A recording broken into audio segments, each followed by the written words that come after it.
이번 우리는 계속해서 사무엘상의 말씀의 강의를 이어갑니다. 피할 곳이 없는 그때 믿음이 드러난다. 여행을 함께 하다 보면 평소에 몰랐던 그 사람의 진짜 모습이 드러나곤 합니다. 특히 예상치 못한 어려움이나 불편한 상황을 마주할 때 그 사람의 성품과 반응은 더욱 선명하게 드러납니다. 어떤 이는 위기 속에서도 침착함과 배려로 감동을 주기도 하고, 또 어떤 이는 평소와는 전혀 다른 모습으로 실망을 주고 깜짝 놀라게 만들기도 합니다. 삶에서만 그럴까요? 아니요. 신앙에서도 마찬가지입니다. 평탄할 때는, 무탈할 때는, 평안할 때는 그 믿음이 그렇게 좋아 보일 수가 없던 사람인데, 그가 인생에서 막다른 길에 다다르면 그 믿음의 진짜가 드러납니다. 오늘 우리는 본문 속에서 다윗이 그런 순간을 맞이하고 있음을 보옵니다. 사울의 끊임없는 추격 속에서 피할 곳이 더 이상 없는 현실 앞에 선 다윗이 평소와는 다른 선택을 하는 모습을 보게 됩니다.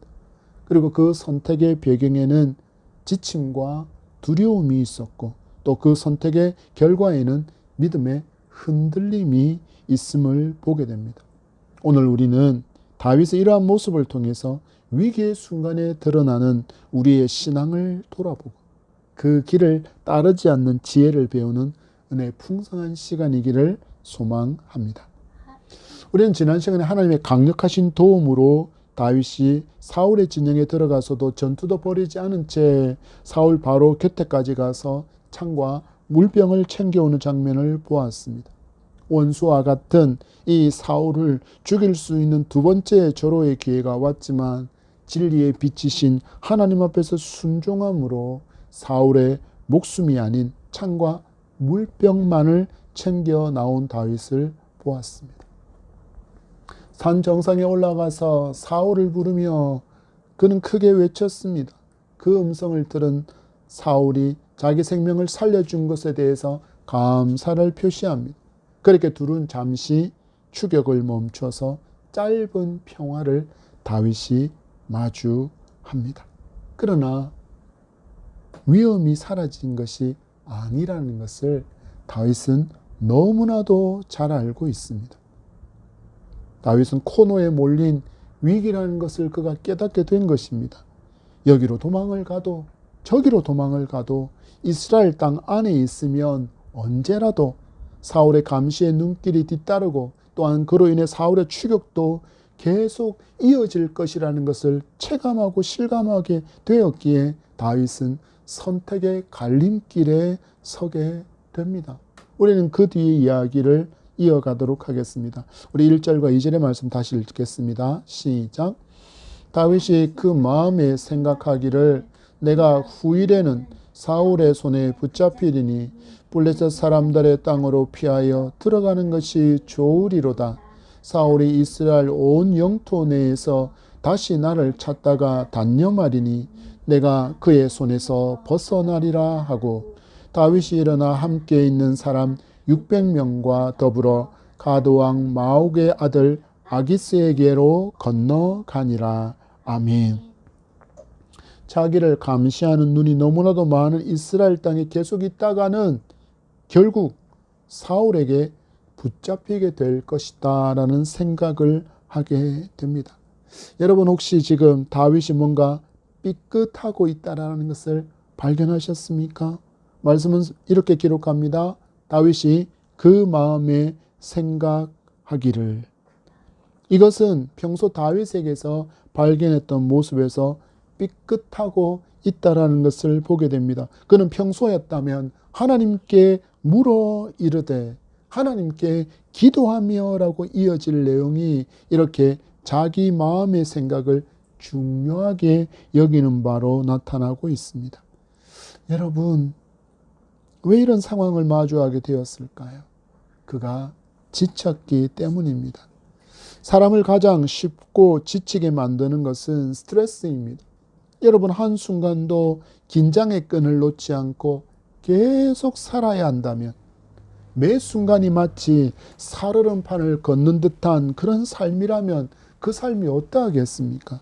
흰머리의 숫자는 늘어날 것이며 주름은 깊어지고 살도 빠져서 누가 봐도 아픈 환자처럼 보일 것입니다. 여러분, 누가 이런 상태입니까? 바로 다윗입니다. 계속되어지는 사울의 살해 위협과 대군을 이끈 추격은 다윗을 이렇게 몸도 마음도 지치게 만들어 버렸습니다. 이렇게 마음과 몸이 지치니 그가 평소와 다른 반응을 합니다. 하나님께 길을 묻던 인생에서 자기 마음을 신뢰하는 모습을 보이고 있습니다. 그거 무엇이라고 이야기합니까? 야, 블레셋 땅으로 가자. 그러면 사울이 적국이 그 블레셋 땅까지는 추격하지 못하리라. 이 마음을 그는 선택했고 그것을 바로 실행에 옮기고 있습니다. 누구에게로 갑니까? 가드 왕 마옥의 아들 아기스에게 그가 의탁을 합니다. 블레셋 땅으로 가면 이 추격과 살해의 위협에서는 벗어날 수 있지 않을까라는 생각이 다윗을 사로잡았다라는 것입니다. 그리고 이 생각을 선택하고 블레셋 땅으로 그가 옮겨갑니다. 여기서 우리는 앞에 살펴본 것처럼 다윗의 인생에 있어서 너무나도 중요한 단계 하나가 생략되어 버렸습니다. 하나님께 길을 묻지 않습니다. 여러분, 우리도 이런 한계에 막다른 길에 피할 길이 전혀 없는 상황을 마주한다면 다윗처럼 내 생각을 먼저 앞세우지 않을까요? 혹시 나는 그렇지 않으리라고 혹시 자신하시는 분이 있습니까? 그것은 여러분 분명한 확신입니까? 여러분, 우리가 얼마나 연약한 존재인지 이미 우리 스스로 다 경험하고 있지 않습니까? 여러분, 지금 여기 우리가 마주하는 다윗만 그렇습니까? 예수 그리스도의 수제자였던 베드로도 이랬습니다. 다른 제자들이 다 예수님을 버려도 나는 안 버립니다. 그랬는데 예수님 버렸습니다. 그리고 다 굴기 전에 심지어 저주까지 하면서 예수님을 부인했습니다. 그가 무엇이라고 고백했습니까? 주는 그리스도시요 살아계신 하나님의 아들이십니다 라는 신앙 고백으로 예수께로부터 직접 칭찬받았던 베드로입니다. 그러나 그가 잠시 뒤 예수께서 고난받으시고 십자가에서 죽고 부활하실 것을 말씀하실 때 그가 어떻게 합니까? 붙들고 항변했다라고 기록합니다. 좀 과장된 표현으로 표현해 보자면 예수의 멱살을 잡고 흔들면서 정신 차려라 하고 스승인 예수를 훈계했다는 뜻이 바로 항변입니다. 여러분, 우리가 이렇습니다. 어떤 때는 바른 신앙 고백을 합니다. 깊은 신앙을 고백합니다.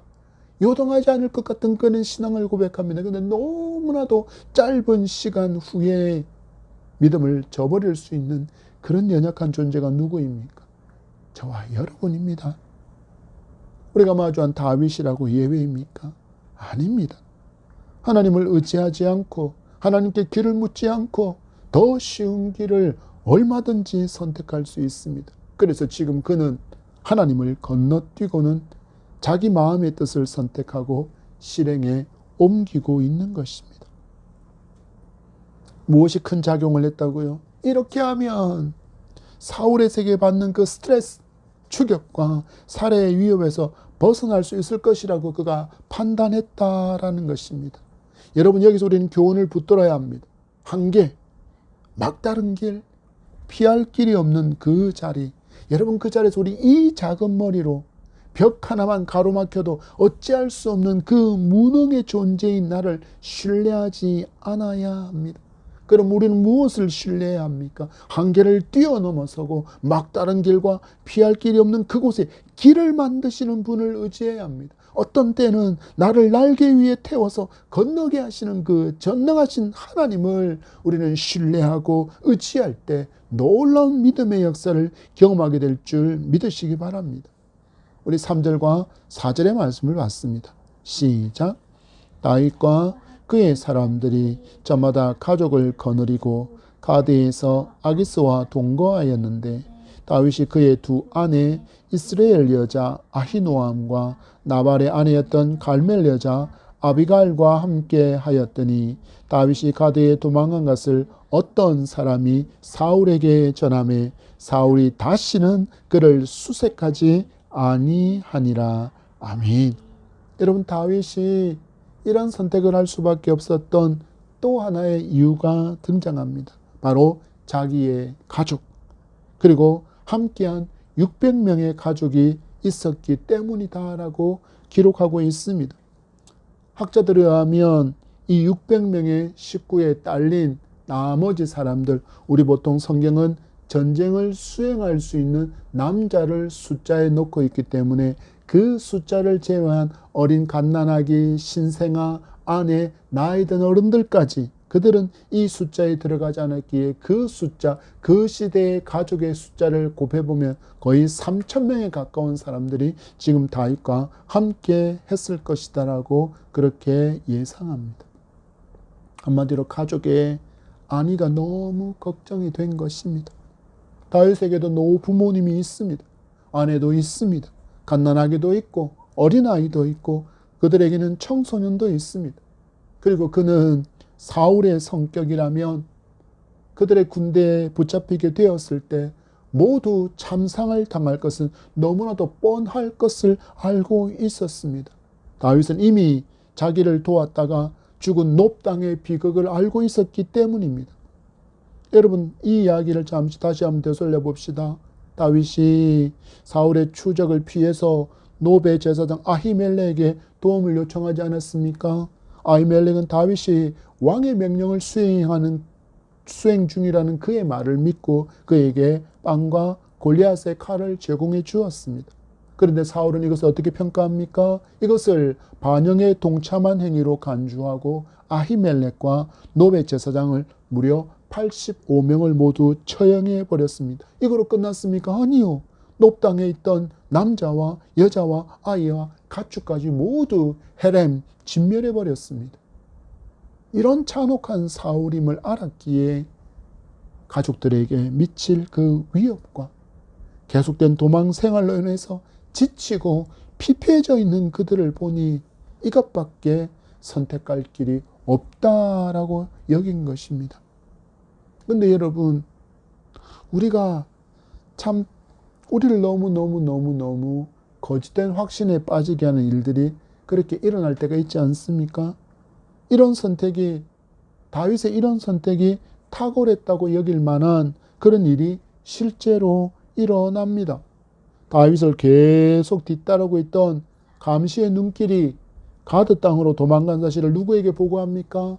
사울에게 보고했습니다. 그리고 드디어 사울의 추격이 멈추게 되었습니다. 우린 여기서 사울이 얼마나 이중적인 사람인지도 말씀을 통해서 볼 수 있습니다. 그는 산 위에서 울리는 다윗의 목소리에 이렇게 반응했습니다. 2번이나 다윗이 목숨을 살려주어서 고맙다. 나의 생명을 귀하게 여겨주었는데 내가 너를 죽이려고 한 일은 잘못된 일이다. 나의 아들 다윗아, 너에게 복이 있기를 바란다. 너는 큰 일을 행하고 너는 승리를 얻을 것이다 라고 말했는데 사울은 자기의 곳으로 돌아가면서 누구를 남겨두었습니까? 감시자를 남겨두어서 다윗의 일거수 일투족을 추적하고 또한 보고하게 만들어 둔 것입니다. 무엇입니까? 그는 겉으로는 회개하는 듯 보였지만 실제로는 감시자를 남겨 다윗을 계속 추적하고 있었다라는 것입니다. 어쨌든 다윗이 가드 땅으로 넘어갔다는 첩보를 전해 듣고 추격은 드디어 멈추게 되었습니다. 여기까지 보면 다윗의 생각과 그 선택이 탁월하고 또한 적중한 것 같습니다. 이제 이 상황을 보십시오. 펼쳐질 상황을. 이제 그 사울로부터의 계속된 추적에서 벗어났기에 그 스트레스에서 벗어날 수 있습니다. 쉽게 말해 잠도 이젠 발 쭉 뻗고 잘 수 있습니다. 도망가기 위해서 늘 긴장하고 늘 짐 싸놓고 준비하지 않아도 됩니다. 여러분, 이것이 위험함입니다. 우리는 이런 상황이 펼쳐지면 하나님 없이도 살 수 있을 것 같은데 라고 착각합니다. 굳이 하나님께 새벽마다 일어나서 기도하고 밤이 맞도록 기도하지 않아도 내 생각으로 한 선택이 좋은 결과를 가져오면 우리는 말합니다. 기도하지 않아도 되는구나 라고 착각할 수 있다라는 것입니다. 여러분, 그러나 기억하시기 바랍니다. 이건 분명한 착각입니다.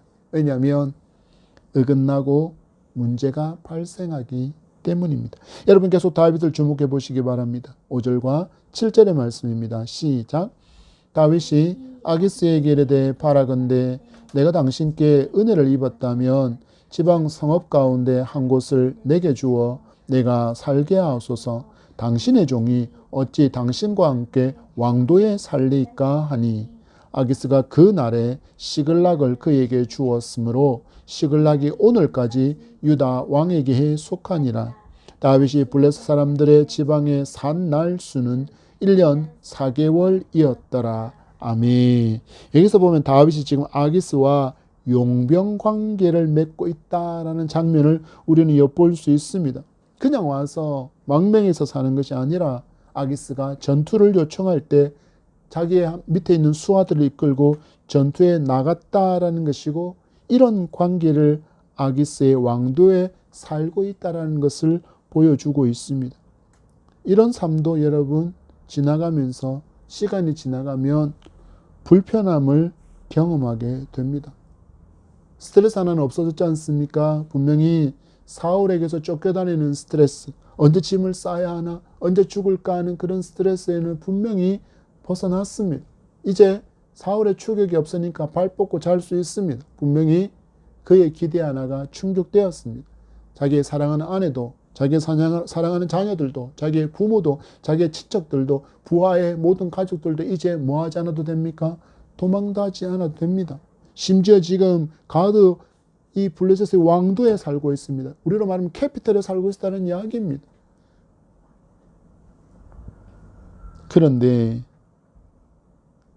이런 삶이 시간이 지나가면서 그에게 불편함을 안겨주기 시작합니다. 먼저 이 땅은 어떤 땅입니까? 우상 숭배의 땅입니다. 망명처럼 아기스에게 왔지만 다윗과 그의 일행들은 여호와를 경배하는 사람들입니다. 얼마나 불편했겠습니까? 거기에 더해 다윗이 지금 아기스와 친밀하게 지내면 아기스의 시녀들이 눈에 불을 켜고 그를 음해하고 공격할 빌미를 찾으려고 할 것을 그는 분명히 알았기 때문입니다. 그래서 그가 어떤 요청을 합니까? 왕도가 아닌 변두리에서 살 수 있기를 요청했고, 아기스는 그 요청에 따라 시글락을 그의 삶의 터전으로 주었습니다. 그리고 이 땅은 유다의 소유가 되었다고 기록하고 이 땅에서 1년 4개월의 시간을 지냈다라고 성경은 알려주고 있습니다. 여러분, 성경은 그냥 기록되어지는 것이 없습니다. 분명한 의미를 다 내포하고 있습니다. 이 시간이 어떤 의미를 갖기에 성경은 이 1년 4개월이라는 시간을 기록하고 있을까요? 우리는 이 이유를 알기 위해 우리는 이스라엘 백성에게 주신 이방과의 관계에 대한 하나님의 명령을 먼저 우리는 다시 살펴보아야 합니다. 첫 번째로 하나님은 이방 민족과의 동맹과 혼인을 금지하셨습니다. 이스라엘 백성이 가나안 민족과 혼인하거나 혹은 동맹을 맺은 경우에는 우상 숭배로 이어질 위험이 있다는 것을 하나님께서 너무나도 잘 아셨기에 철저히 금지하셨습니다. 두 번째로 가나안 족속의 전멸을 명령하셨습니다. 이는 단순히 정복이 아니라 영적인 정결과 거룩함을 위한 명령으로 우상 숭배와 도덕적인 타락을 차단시키기 위한 하나님의 조치였습니다. 세 번째로 하나님은 우상과 제단의 철저한 제거를 명령하셨습니다. 이방민족의 종교적 상징물과 제단, 그 우상은 모두 파괴되어야 했어. 이것을 통해서 영적 혼합주의를 철저하게 막으셨습니다. 마지막으로 이방인의 풍습과 법도를 따르지 말 것을 말씀하셨습니다. 이방 민족은 성적으로 타락한 상태, 그리고 종교에서도 음란한 모습이 있었고 사회적 법도는 하나님의 백성에게 부적합했기 때문에 오직 하나님의 법만 따를 것을 명령하셨습니다. 이것이 이스라엘 백성들이 가나안 땅에 들어가기 전에 하나님께서 모세를 통하여 이방인과의 관계에 대해서 주신 큰 명령에 굵직한 것들입니다. 그런데 지금 보십시오. 첫 번째, 이방 민족과의 동맹 및 혼인 금지. 이것을 지금 누가 어기고 있습니까? 바로 다윗이 어기고 있습니다. 동맹 금지. 그런데 지금 다윗은 동맹을 아기스와 맺었습니다. 그리고 우상 숭배의 땅에 머무는 시간이 길어지니 조금씩 그 우상 숭배자들에게 물들어가기 시작합니다. 여러분, 우리는 우리 자신을 너무 과신하지 말아야 합니다. 나는 신앙이 너무 좋아서 어떤 어둠으로 들어간다 할지라도 그곳에서 빛을 밝히며 살 수 있다고 확신한다면 잠시 여러분 숨 고르게 하기를 바랍니다. 고린도전서 10장 12절에 이렇게 말씀합니다. 선줄로 생각하는 자는 넘어질까 조심하라. 선줄로 생각하는 자는 넘어질까 조심하라는 이 말씀으로 여러분 그 마음에 잠시 숨 고르기를 하며 이 말씀을 깊이 묵상할 수 있기를 바랍니다. 내가 믿음 위에 굳게 서 있기를 원한다고 계속 잘 서 있지 못합니다. 왜냐하면 우리는 죄가 여전히 왕노릇하고 있는 세상 가운데 살고 있기에 그렇고 믿음의 길을 가는 우리를 흔들려는 마귀가 가만히 내버려 두지를 않기에 우리는 믿음의 그곳에 굳게 서 있는 것이 그렇게 쉽지 않습니다. 어찌해야 합니까? 그래서 우리는 매 순간 고백해야 합니다. 내 주님 없인 난 못 살아. 내 주님 없인 안 돼. 닷없는 배처럼 흔들려. 내 주님 없인 난 못 살아. 여러분 우리의 삶 가운데 이런 고백이 분명히 있어야 합니다. 여러분 다윗을 보십시오. 하나님께 민감한 삶을 살아왔는데 뭔가 조금씩 1년 4개월의 시간이 흐르는 가운데 자기와 일행들에게서 신앙의 이상 신호가 뜨고 있음을 그가 발견하게 되었습니다. 그래서 우상의 땅 한가운데 있던 그 왕의 도성에서 벗어나기를 요청했고 아기스가 허락해서 그가 시글락을 얻게 됩니다. 왕도였던 가드에서 도보로 하루에서 이틀 정도 떨어진 거리에 성읍 시글락이 있었습니다. 그러나 여러분, 그러면 우리는 또 잊지 말아야 합니다. 왜냐하면 시글락 역시 우상의 땅이라는 사실이기 때문입니다. 여러분, 우리는 누구와 함께 있고 어떤 환경에 있는가에 따라서 큰 영향을 받게 되어 있습니다. 그래서 사회학자들은 인간을 사회적 동물이라고 표현하지 않습니까? 자녀는 부모에게 너무나도 막대한 영향을 받게 됩니다. 지가 아무리 부모를 닮기 싫어하고 또 싫어해도 결국 그 부모를 닮게 되어져 있습니다. 여러분 교육기관에 가면 달라집니까? 교육기관에도 교사와 친구들에게서 영향을 받습니다. 그러면 사회에 나오면 끝납니까? 아니요. 사회 동료와 선후배에게 또 영향을 받게 됩니다. 가랑비에 옷 젖는 줄 모르는 것처럼 신압으로 흠뻑 젖어 버리게 됩니다. 여러분이 지금 마주한 상황 속에서 여러분 곁에 있는 사람과 그 환경을 정밀 진단해 보시기 바랍니다. 여러분의 믿음에 거룩한 도전을 주는 사람들이며 그러한 환경입니까? 아니면 여러분을 어둠에 물들게 하는 사람들이고 환경입니까? 신앙에서 누구와 함께 있는가, 어디에 있는가는 결코 무시할 수 없는 너무나도 중요한 항목입니다. 우리는 예수 그리스도와 그의 제자들을 살펴보겠습니다. 예수 그리스도와 함께 있던 제자들은 여전히 연약했지만 3년 동안 그 예수 그리스도의 동행은 그들의 삶에 놀라운 변화를 가져왔습니다. 그리고 약속하신 대로 마가다락방에 모여 기도하던 중에 임한 오순절 성령 강림의 사건으로 말미암아 그들은 완전히 변화되었습니다. 그들 안에 예수 그리스도를 모시며 살게 되었고 그들 안에 성령을 모시며 살았더니 그들에게 놀라운 역사가 일어나고 있다는 것을 성경이 분명하게 보여주고 있습니다. 성도들이 함께 모이기를 힘썼습니다. 성도들이 함께 모여 말씀에 떡을 떼고 저녁 기도에 힘쓸 때 복음의 역사가 또한 강력하게 일어났습니다. 누구와 함께 있었기 때문에 이 역사가 일어났습니까? 예수 그리스도와 함께, 성령 하나님과 함께, 믿음의 지체들과 함께 있었기에 이 놀라운 역사들이 일어난 것입니다. 여러분, 예수 그리스도와 함께, 성령과 함께 동행하고 있습니까? 더 친밀함 속에서 주님과 동행하는 기쁨을 누리는 저와 여러분이기를 축복합니다. 이어지는 말씀입니다. 우리 8절에서 10절의 말씀 받도록 하겠습니다. 시작. 다윗과 그의 사람들이 올라가서 그술 사람과 기르스 사람과 아말렉 사람을 침노하였으니 그들은 옛적부터 술과 애굽 땅으로 지나가는 지방의 주민이라. 다윗이 그 땅을 쳐서 남녀를 살려두지 아니하고 양과 소와 나귀와 낙타와 의복을 빼앗아 가지고 돌아와 아기스에게 이르매 아기스가 이르되 너희가 오늘은 누구를 침노하였느냐 하니 다윗이 이르되 유다 네겝과 여라무엘 사람의 네겝과 개인 사람의 네겝이니이다 하였더라. 아멘.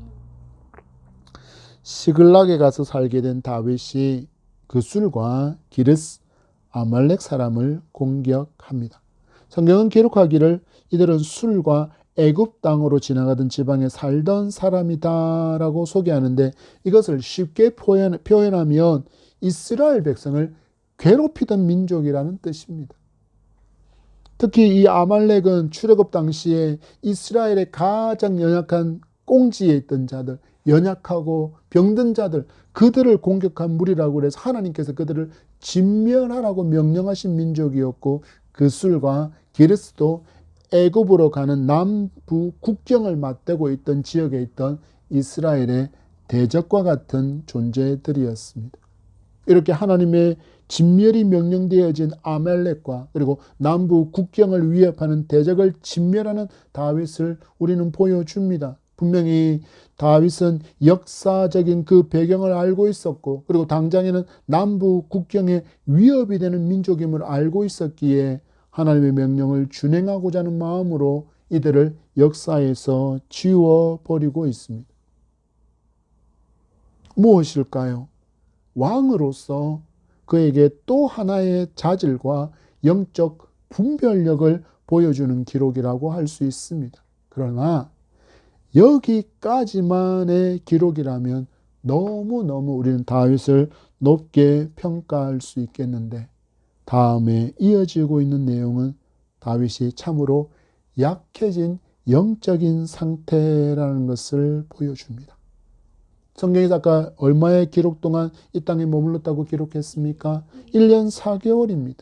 여러분이 1년 4개월이라는 이방 땅에서의 삶은 다윗에게 신앙의 발전과 신앙의 성장과 신앙의 진보가 아니라 오히려 신앙의 퇴보를 가져왔다는 것을 분명하게 보여주고 있습니다. 다윗이 군사를 이끌고 가드에 가서 새 민족을 진멸하고 얻은 그 전리품을 아기스에게 건넵니다. 그리고 많은 전리품을 받았던 아기스가 다윗에게 묻습니다. 오늘은 내가 공격해서 승리를 거둔 것이 어떤 민족을 향한 승리이냐?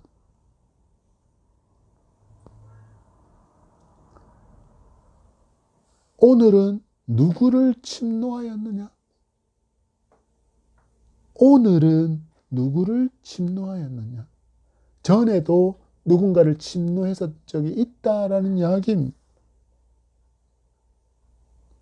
다윗이 그 질문에 이렇게 이야기합니다. 유다 네겝과 여라무엘 사람의 네겝과 개인 사람의 네겝이니이다. 여기에 등장하는 유다 네겝은 부엘세바 인근 지역을 의미합니다. 그리고 여라무엘 사람의 네겝은 유다의 남쪽 변방 마을을 이야기하고 여기에 여라무엘은 하나님이여 자비를 베푸소서라는 이름의 의미인데 이 사람은 유다 손자 베레스의 아들 헤스론의 장자라고 성경학자들은 추적하고 있습니다. 또한 개인 사람의 네겝은 아말렉 사람들이 살고 있던 지역과 인접한 곳에 위치해 있었습니다. 이전에 사울은 아말렉 교속을 치려고 하면서 개인 사람들도 피해를 입을까 염려하여서 개인 사람들을 대피시켰던 일도 성경에 기록되고 있습니다. 아무튼 여기서 다윗이 지금 아기스의 질문에 실제로 그가 침노한 것은 그술이었고 기르스였고 아말렉 족속이었는데 그 대신에 그가 유다와 여라무엘과 개인 족속을 침노했다라고 답변한 이유는 무엇일까요? 다윗이 유다와 그 동맹 족속 우호 성읍들을 공격한 처럼 아기스가 믿도록 함으로써 아기스에게 더 신임을 얻고 이 땅에서 자기 입지를 더 다지려는 의도가 숨어 있다는 것을 분명히 보게 됩니다. 여러분, 우리가 주목해야 할 것은 다윗이 지금 유다를 약탈하던 이방 종족들을 공격한 것은 잘한 일이라고 할지라도 이러한 사실을 대하여 쉽사리 은폐하기 위해서 지금 그는 무엇을 하고 있습니까? 거짓말을 하고 있습니다. 당시 이방 땅에 머물러 있었던 이 다윗이 신앙이 연약한 상태에 있었다라는 것을 보여주는 하나의 정확한 예라고 할 수 있습니다. 지금 나는 당신이 기대하는 것처럼 그렇게 우리 동족의 땅을 공격해서 그곳에서 그들을 무찌르고 그들을 죽이고 그들에게서 내가 이 전리품을 빼앗아 왔습니다라고 이야기하면서 누구의 신임을 더 얻으려고 한 것입니까? 바로 아기스의 신임을 더 얻으려고 한 것입니다. 이 다윗의 거짓된 답변은 자신의 입지를 구축하려는 인간적인 머리에서부터 나온 말이라는 것입니다. 이것은 궁극적으로 하나님 앞에서 선이 될 수 없습니다. 그가 무엇을 했기에? 그가 거짓을 말했기에. 이처럼 시글락 망명 시절 다윗의 신앙 상태가 연약해졌음을 볼 수 있습니다. 이것에 대한 증거는 어디서 찾아볼 수 있을까요? 이 블레셋 시글락 정착 1년 4개월 동안에 다윗이 지은 시편이 하나도 없기 때문에 많은 성경학자들은 그 시간 동안 다윗의 신앙은 참으로 연약해져 있었다. 무엇이 없는가? 다윗에게 기도와 찬양이 메마른 때라고 평가합니다. 여러분, 다윗은 그의 인생에 있어서 피할 곳이 없는 그때 믿음으로 하나님께 길을 묻으며 인도함을 받고자 한 것이 아니라 누구의 마음? 자기의 마음의 생각 그리고 가족과 일행의 안위를 걱정하는 마음으로 이러한 결정을 내렸고 그로 인해 자기의 믿음이 연약해지고 일행들도 우상 숭배의 환경에 쉽게 노출되어지는 길을 열어주고 말았습니다. 여러분, 우리는 예수 그리스도를 주목해야 합니다. 예수님은 십자가를 마주하셨을 때 그 길을 피할 수 있는 쉬운 길이 아니라 하나님의 뜻을 구하고 하나님께 기도하는 삶을 살았습니다. 그리고 마침내 십자가에서 죽고 부활하심으로 우리를 향한 하나님의 구원 계획을 성취하시는 하나님의 어린 양이 되셨습니다. 이로 말미암아 우리에게는 구원의 길이 열렸고 사망을 이기는 부활의 길이 열리게 되었음을 여러분 분명히 기억하시기 바랍니다. 여러분, 우리의 삶과 우리의 인생에서도 막다른 길, 피할 것이 없는 곳에서 나의 생각과 나의 경험과 나의 지식이 아니라 우리는 오직 하나님의 뜻을 구하며 하나님께 참으로 민감한 삶을 살아가는 그런 저와 여러분이기를 소망합니다. 우리 11절과 12절의 말씀 받습니다. 시작. 다윗이 그 남녀를 살려서 가드로 데려가지 아니한 것은 그의 생각에 그들이 우리에게 대하여 이르기를 다윗이 행한 일이 이러하니라 하여 블레셋 사람들의 지방에 거주하는 동안에 이같이 행하는 습관이 있었다 할까 두려워함이었더라. 아기스가 다윗을 믿고 말하기를 다윗이 자기 백성 이스라엘에게 심히 미움을 받게 되었으니 그는 영원히 내 부하가 되리라고 생각하니라. 아멘. 하나님을 경외하며 담대했던 다윗이 이제는 블레셋 사람들의 시선을 두려워하고 다시 예전처럼 도망자의 신세가 될까 두려워하고 있습니다. 왜 이렇게 되었습니까? 그가 믿음의 땅에서, 약속의 땅에서 우상의 땅으로 하나님의 뜻이 아닌 자기의 생각을 좇아서 내려갔기 때문입니다. 여러분, 이 말씀 앞에 우리를 돌아보시기 바랍니다. 나는 지금 하나님을 향하여 올라가고 있습니까? 아니면 세상을 향하여 내려가고 있습니까? 올라가는 저와 여러분이기를 축복합니다.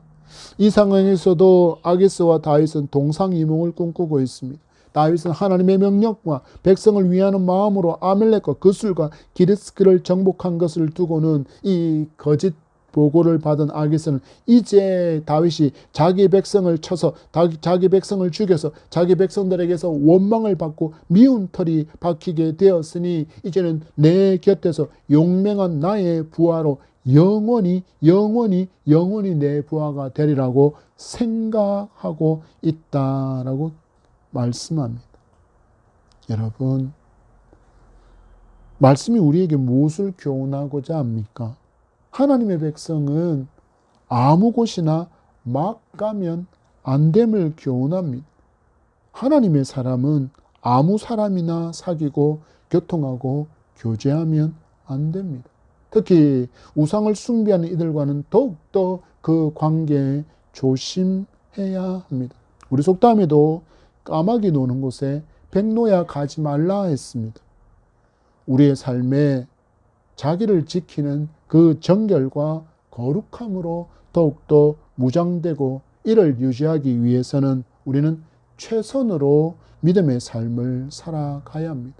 여러분, 운동장에서 선수들이 대충 설렁설렁 뛰는 거 보셨습니까? 아니요. 심장이 그는 터질 만큼 자기에게 주어진 거리를 달려갑니다. 최선의 경주를 다한다라는 것입니다. 우리의 믿음의 삶에 있어서도 우리의 정결과 거룩함을 지키기 위해서 우리는 최선의 경주를 다해야 합니다. 내 생각에는 이것이 더 빠른 방법이고 더 합리적인 것처럼 보이고 계산기를 튕겨보아도 훨씬 더 많은 수익과 더 높은 기대치를 얻을 수 있는 것 같은 그 일과 그 사람과 그 장소라고 할지라도 여러분, 우리는 먼저 누구에게 길을 묻는 인생이어야 합니까?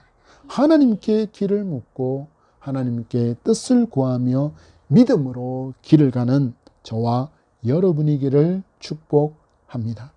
말씀을 맺습니다. 오늘 말씀은 우리에게 분명히 질문하고 또한 분명한 태도를 요구하고 있습니다. 피할 곳이 없는 그때 여러분은 누구를 바라보십니까? 그리고 여러분은 무엇을 선택하십니까?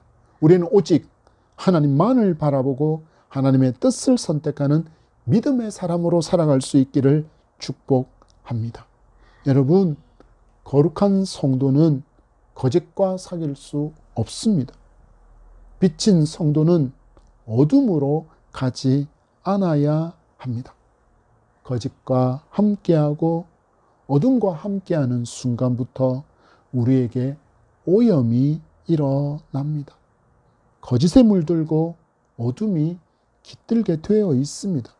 누가 그것을 오늘 보여주고 있습니까? 다윗과 그의 일행들의 삶이 분명하게 보여주고 있습니다. 여러분, 그렇다면 이제 어떻게 하시겠습니까? 여전히 저들은 내 삶에 도움이 되고 경제적인 유익을 주기에 멀리할 수 없다. 이 환경은 사업의 발전을 위해서, 계획의 성사를 위해서 어쩔 수 없다. 거래의 성사를 위해서 어쩔 수 없다고 항변하지 않기를 바랍니다. 이런 갈등이 우리의 신앙 가운데 언제나 있지만 다윗과 같은 이 선택의 기로에 우리는 언제나 설 수밖에 없지만 그때 거룩한 성도다운 선택과 삶이 함께하기를 바랍니다. 피할 길이 없다고 여겨지는 그때 오직 믿음으로 믿음의 길을 선택하는 지혜의 사람이기를 축복합니다. 그때 전능하신 하나님의 전능하신 그 도움을 경험하게 될 줄 믿습니다. 아까 잠깐 드렸던 이 찬양의 고백이 우리의 고백되기를 바라며 말씀을 맺습니다. 내 주님 없인 난 못 살아. 내 주님 없인 안 돼. 닷없는 배처럼 흔들려. 내 주님 없인 난 못 살아. 아멘.